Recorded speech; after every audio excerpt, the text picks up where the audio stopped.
Mtazamaji, karibu katika kipindi cha Kilimo Ajira Yangu.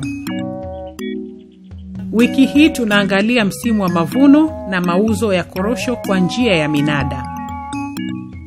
Huu ni msimu wa 4 wa mauzo ya korosho kwa njia ya mnada. Tokea serikali ya awamu ya 5 ingie madarakani na kusimamia kwa makini utaratibu wa stakabadhi ghalani, wakulima wa korosho wamepata faida kubwa. Bodi ya korosho ikiongozwa na Mama Ana Abdallah pamoja na kaimu mkurugenzi mkuu wa Bodi ya Korosho Tanzania wamefanya kazi kubwa ya kusimamia na kuratibu shughuli za kilimo cha korosho pamoja na kushirikiana na vyama vikuu vya ushirika ambavyo katika majukumu yake ni pamoja na kuratibu shughuli za minada ya korosho. Mtazamaji, katika msimu huu wa minada ya korosho, kanda ya kusini ambapo minada 3 imeshafanyika na bei ya juu kabisa iliyofikiwa ni zaidi ya shilingi 4,000 kwa kilo. Kipindi hiki kimepata nafasi ya kuongea na kaimu mkurugenzi mkuu wa Bodi ya Korosho, ndugu Hassan Jarufu. Yeye amesisitiza wakulima wapeleke korosho safi katika maghala ya vyama vya msingi ili wapate bei nzuri.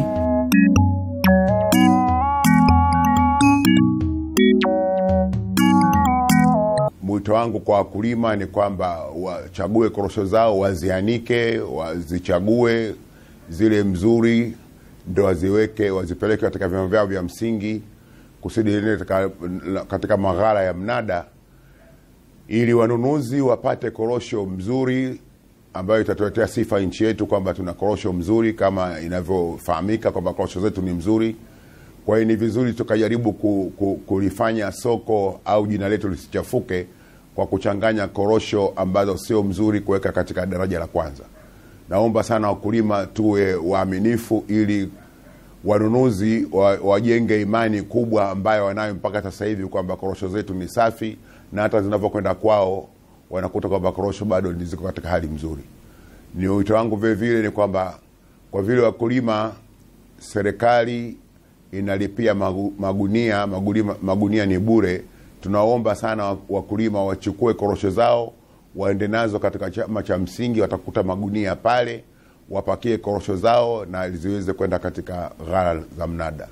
Huo ni wito ambao napenda sana kwamba wakulima walete korosho zao haraka tuuze, kwa sababu wakati huu bei ni mzuri na tunategemea bei hii iendelee kupanda.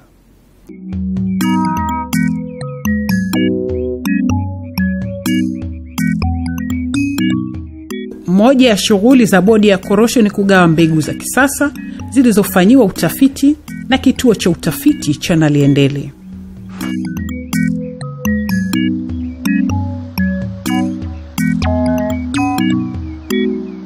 Kama tulivyosema, maazimio yetu ni kupanda miche milioni 10 kwa mwaka. Kwa hiyo tushadha hilo zoezi, tushagawa mbegu Dodoma, kanda ya Singida, tushagawa Kigoma, Rukwa. Hilo zoezi linaendelea, tunagawa mbegu kwa ajili ya kuanza kupanda miche mipya. Tushaanza huo msimu wa kuanza kujitayarisha kwa upandaji wa miche mipya. Hilo zoezi tunaendelea nalo na tunategemea tutafanikisha ile azima yetu ya kupanda miche mipya milioni 10.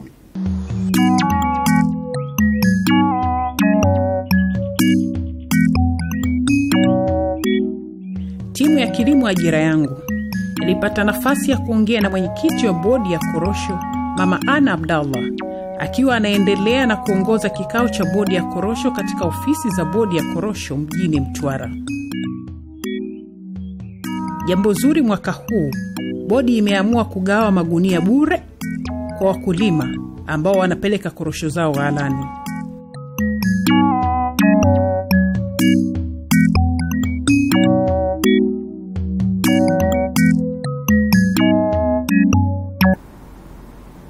Tumefanya minada wiki 2. Hii ni wiki ya 3 ya mnada. Katika wiki hizi 3 za minada tayari tumekwisha nunua tani 68,178 za korosho. Yametokea matatizo, tumeyasikia matatizo na tumeyafuatia, ya magunia. vyama vingi, wakulima wengi wanalalamikia kwamba hawajapata magunia. Naomba nieleze kwamba serikali ilipoamua kwamba bodi inunue magunia na yatolewe bure, tuligundua kwamba vyama vyote vikuu vinavyolima korosho vilikwisha agiza magunia yao. Walikuwa na makandarasi wao wa kuwaletea hayo magunia. Lakini tukasema pamoja na hilo, mradi tuwe na hakika magunia walioyaagiza yamefika, watatukabidhi, tutahesabiana nao, tutafanya kabisa kukabidhiana, tuthibitishe kwamba magunia yamefika, sisi bodi tuyalipie, ili tusiwe na waagizaji wawili, bodi na vyama vikuu, tutawatia hasara. Kwa hiyo tukasema mwaka huu uwe wa mwisho kabisa. Sawa, jambo hili tumekuwa tunazungumza mwaka wa 3 sasa hivi. Kila tukisema jamani wache tuagize pamoja, kila mtu anaagiza ya kwake. Safari hii tukakaa na mrajisi tukasema ni mara ya mwisho. Lakini tukasema yakifika tutayahakiki. Kwa TBS lazima wahakikishe kwamba magunia tuliyoyanunua ni mazuri, yanakidhi kazi ya kununulia korosho, magunia pamoja na kamba zake. Kwa hiyo kila chama cha ushirika kikatuambia kimeagiza magunia kiasi gani, na sisi tukasema mtakayapokea ndio tutakayachukua sisi, tutawaachieni mwende mkayagawe. Kwa mfano TANECU wamefanya kazi mzuri sana na lazima niwasifie.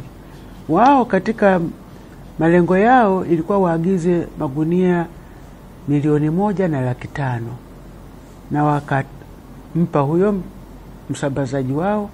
Nashukuru kwamba TANECU wamepata magunia yao yote 1,500,000. Hawatakuwa na tatizo. Lakini kwa upande wa MAMCU kwa mfano, wao lengo lao lilikuwa ni kuagiza magunia 1,000,000 na wameagiza, lakini mpaka hivi tunavyosema hivi wamepata magunia karibu 200,000 tu kutoka kwa huyo mzabuni wao. 200,000 tu. Tunajiuliza sasa hayo mengine yatakuja lini? Na kuna matatizo makubwa sana ya ukosefu wa magunia. Mkurugenzi mkuu wa bodi ndugu Jarufu akawaomba TANECU wakopesheni wenzenu MAMCU magunia 300,000 ili atakapofika ya kwao sisi tutachukua yale 300,000 kuwarudishia. TANECU amewakopesha MAMCU magunia 300,000 na kwa hiyo MAMCU wamepata magunia jumla, wana magunia jumla 591,000. Lakini mahitaji yao ni magunia 1,000,000. Kwa hiyo wamepata nusu tu. Lingine ambayo tulikubaliana namna ya kugawa haya magunia. Huko nyuma magunia haya yalikuwa yananunuliwa na vyama vya msingi, alafu wakulima wananunua hapo. Halafu mkulima anachukua gunia kutoka kwenye chama chake cha msingi, anakwenda nalo nyumbani, anajaza korosho yake, anaibeba kuileta kwenye chama cha msingi. Chama cha msingi kinapima lile gunia, wanampa huyu risiti. Lakini tumegundua kwamba baadhi ya watu wakulima walikuwa wanaweka mawe, walikuwa wanaweka tegu zilizokauka, walikuwa wanaweka kochoko, wengine wakiweka hata changarawe. Safari hii tumesema magunia haya kwanza ni yanatolewa bila kununuliwa, ni ya bure. Kwa hiyo tukasema na kila chama cha ushirika kinajua na tumekaa nao, magunia yatakapofika kwanza yana rangi, kila chama na rangi yake na alama zake, ili kusiwe na muingiliano, ili kukitokea jambo lolote baya kuhusu korosho tutajua kwamba gunia hili limetoka katika chama kikuu fulani na chama cha msingi fulani kwa zile alama tulizoweka kwenye magunia. Kwa hiyo mkulima alete korosho kwenye chama chake cha msingi katika chombo chake chochote alicho nacho huko nyumbani, kama ni beseni, kama ni ndoo, kama ni chochote alicho nacho tu, alete pale kwenye chama. Akifika kwenye chama chake wale watendaji kwenye chama pamoja na viongozi wa chama, zile korosho zinamiminwa chini kama juu ya, lazima waweke jamvi hivi na miminwa hapo, ili kuhakikisha kwamba korosho zile ziko katika daraja linalokubalika. Na kama ametia uchafu pale pale mbele ya viongozi wa chama cha msingi, wanamwambia yule mkulima, uchafu ondoa huu, wanautoa na yeye mwenyewe afanye kazi hiyo. Zile korosho zilizobaki, korosho safi, wanampa gunia lenye nembo ya chama kikuu cha ushirika na nembo ya AMCOS. Ingiza korosho zako humo, ambazo zinaangaliwa kama ndio safi. Ndio namna ya kuhakikisha kabisa kwamba korosho zinazotoka kwa mkulima ziko katika hali nzuri. Halafu wanapima zile korosho zake, wanampa risiti, stakabadhi, kwamba tumepokea korosho mkulima Ana Abdalla, korosho zako kilo kadhaa, mimi natoka. Sasa kazi ya huku nyuma ya chama cha msingi ulipojazia ile nani, kutokana na wote wanaoleta hapa, wanatengeneza magunia. Gunia letu moja linachukua kilo 80 ya korosho ili ziende kwenye mnadani. Kwa bahati mbaya, nasema ni bahati mbaya, baadhi ya vyama vikuu hawakufuatia hili agizo. Walichofanya ni mazoea, kila ya zamani wanapeleka magunia kwenye chama cha msingi, halafu chama cha msingi kinagawa yale magunia. Sasa magunia yaliyogawanywa, kwa mfano tatizo tumelipata katika chama kikuu cha Mamku, ukifanya hesabu ya magunia walioyapata 591,000, wangepaswa kuwa na korosho zilizofika galani tani 48,000, lakini tani 48,000 ndio mikoa yote miwili mpaka sasa yamekusanya. Ndio kusema kama ilikokuwa ni magunia, yangekuwa magunia ya Mamku, lakini Mamku tumekusanya karibu tani 12,000 tu kwa magunia waliopata 591,000, na magunia yao hayo waliouza korosho ni sawa sawa na magunia 100,000. Kwa hiyo utaona wana magunia 400,000 ambayo hayajulikani yanafanya kazi gani, yako wapi, kwa ajili ya kutokusimamia ugawaji vizuri kulikofanywa, kwamba watu wanapewa tu. Wewe ukisha kumpa mkulima magunia 10, una hakika gani kama atarudisha magunia 10 kwenye chama cha msingi? Na tumesema akajazie pale, kwa sababu tunajua huko atakwenda kutia takataka, kama tulivyogundua, na mwaka huu tumepata aibu kidogo korosho zilizosafirishwa. Huo ndio utaratibu. Kwa hiyo kwa kweli kama kuna upungufu, ni upungufu wa Kiingereza ni artificial. Sijui kwa Kiswahili niseme ni upungufu wa aina gani. Ni upungufu wa kutengenezwa. Hausinge kuwepo. Tungepata baada ya mwezi mzima wa magulio ya korosho. Lakini kwa vyovyote hivi namshukuru mkuu wa mkoa mpya huyu wa Mtwara, alipofika amekutana na tatizo hilo. Jana tumezungumza naye, tumesema ikitokea vyovyote ilivyopiga huwa itabidi tutafute magunia kwa vyovyote, na tumeanza kujua yako wapi ili tuweze kuziba hili pengo. Lakini katika hali hiyo, kwa kuwa walipaji wa magunia ni sisi hatutamlipia huyu chama cha kikuu cha ushirika kwa magunia ambayo hatuna hayajafika sokoni, mpaka tuhakikishe magunia yamefika sokoni. Tumewapa ndio, mmepeleka ndio, tusipoyaona hatuwezi kuwalipia, kwa hasara itakuwa ni ya kwao. Ile walijue kabisa. Hilo la lingine kuhusu magunia.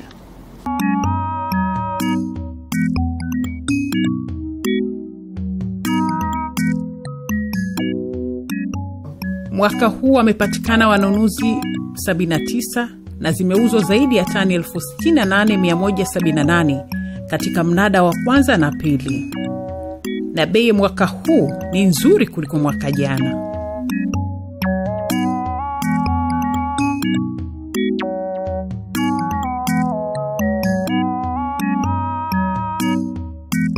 Mwaka huu tumepata jumla ya wanunuzi 79 na tuna leseni za aina 2. kuna wanunuzi wa kusafirisha korosho nje, lakini tuna wanunuzi ambao wananunua kwa ajili ya kubangua korosho. Kwa bahati mbaya sana ni wanunuzi 6 tu ndio waliokata leseni ya korosho za kubangua. Kama nilivyosema, mpaka mnada wa mwisho wa wiki ya pili tumepata gunia tani 68,178 katika mnada wa kwanza na mnada wa pili. Na bei mwaka huu ni nzuri kuliko minada yote hata ya mwaka jana. Mwaka huu bei ya chini kabisa katika mnada wowote ule ni shilingi 3,780. Na bei ya juu tulioipata mwaka huu ni shilingi 3,940. Ninaona trendi, ninaona mwelekeo, kila mnada bei inapanda hata ya kuanzia.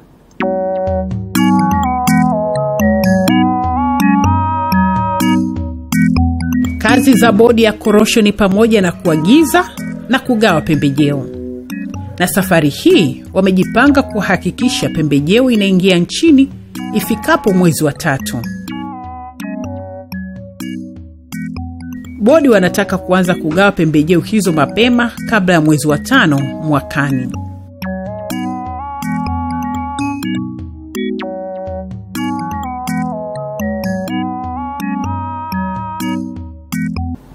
Ili tusipate matatizo ya kuchelewesha pembejeo kwa mkulima wa korosho, kwa kawaida tungetaka salfa iwe imefika mwezi wa 3. Tumeigawa mwezi wa 3 katika yale magala ambayo tuliyachagua ya kusafiri. Mtindo ni ule tutayapeleka moja kwa moja mpaka mawilayani huko.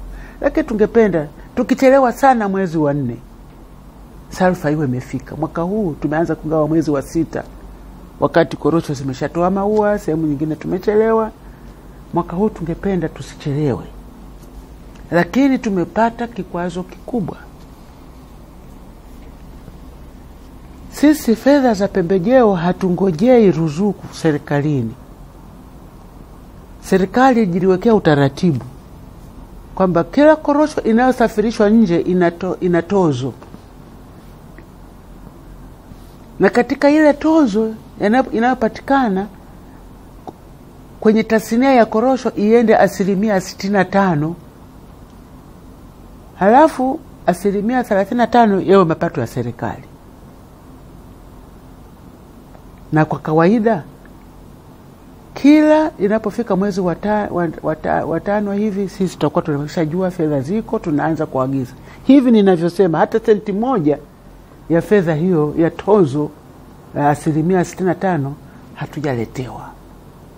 Leo ni tarehe 1, hatujaagiza.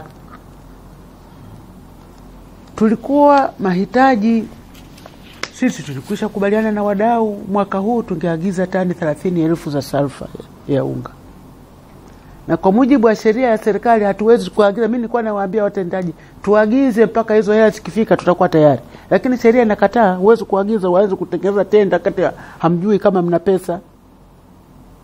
Katika msimu uliopita kwa korosho zilizouzwa nje, tozo ambayo ilikusanywa na TRA ilikuwa na thamani ya shilingi bilioni 139,976,844.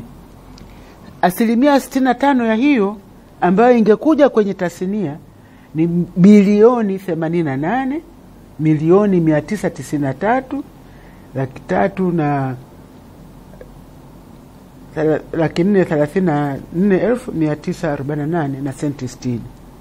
Ndizo tunazozihitaji. Sasa tumezifuatia sana. Sio kwamba hazikupatikana, zilipatikana. Sasa tulikwisha safirisha korosho nje. Hizi hela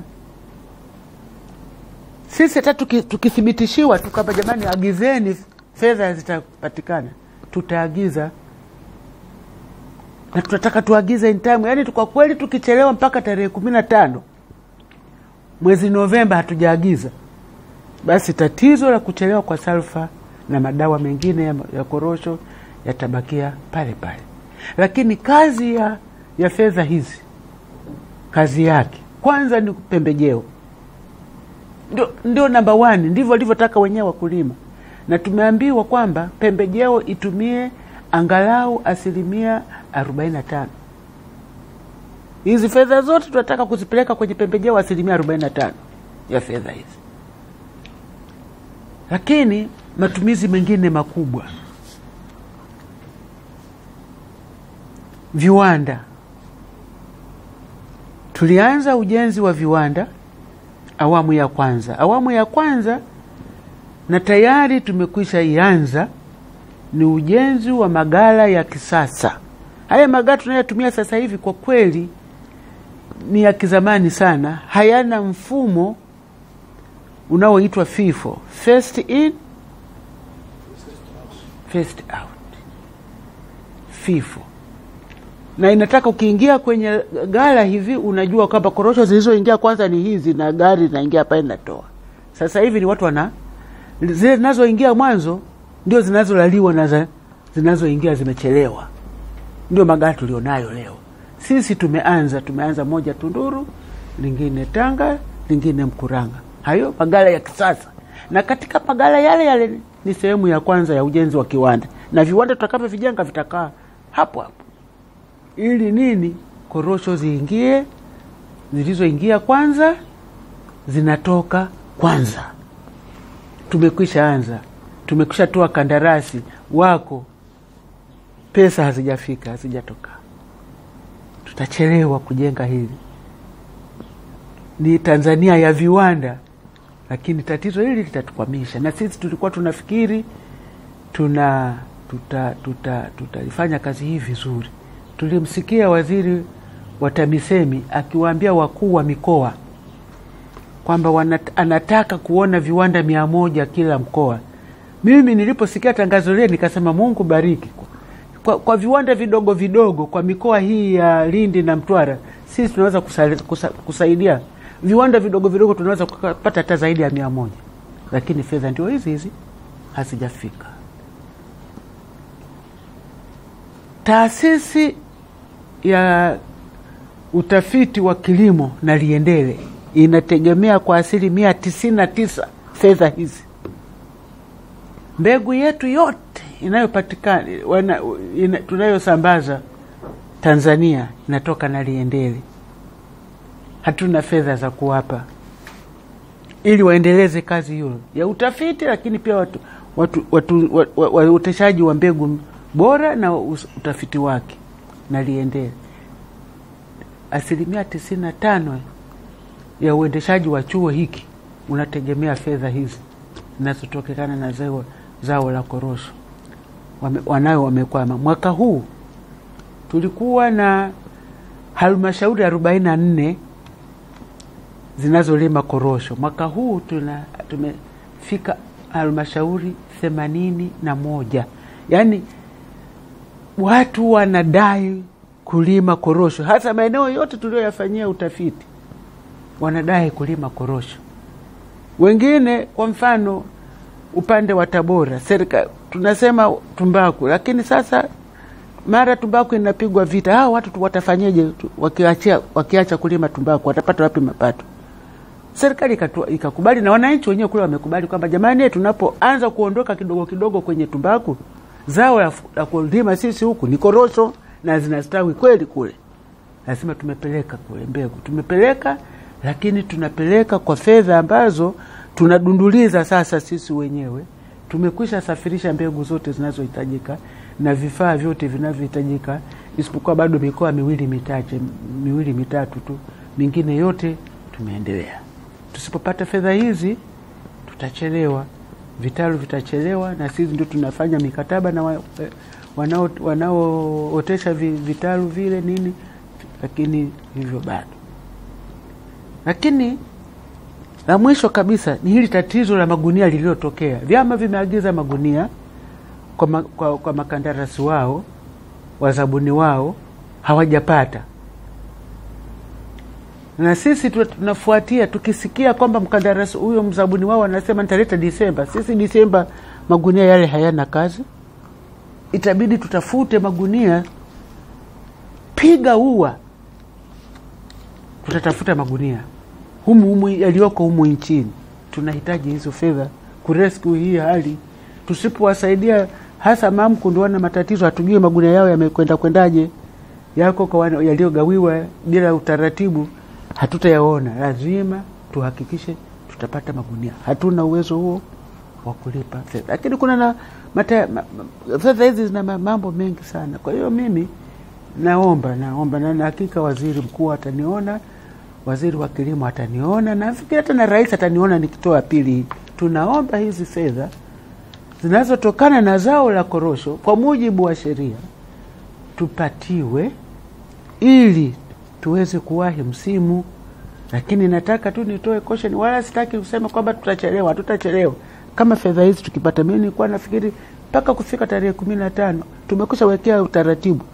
Sisi tuko kwenye bodi sasa hivi, tumekwisha weka utaratibu kwamba piga huwa tunataka mwezi Machi pembejeo iwe imekwisha ingia kwenye magala.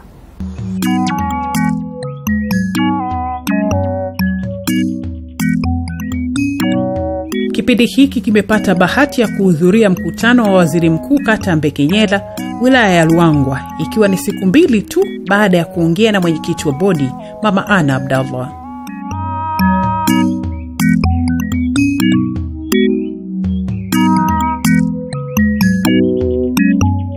Hii mikorosho iliyozeeka haina uwezo wa kuzaa, tuliondoe tupande mipya. Miaka 2.5 tu tayari unapata korosho na unauza, unapata fedha. Unachofanya una uwezo usikate yote, wewe unapunguza hii na kile bio, unaacha vichache kidogo, alafu unapanda. Hii inakuwa, unaondoa na mingine, unajaziza mingine, unaendelea kufanya biashara. Hiyo ndio siri ya ndugu zetu Wananyamba walivyonufaika na kuzalisha korosho mzuri na nyingi. Walipanda mikorosho mipya. Sasa hizi mikorosho yao yote midogo. Hebu tuige mambo mazuri na hizo yaigwe. Na sisi tukate mikorosho ya zamani, tupande mipya.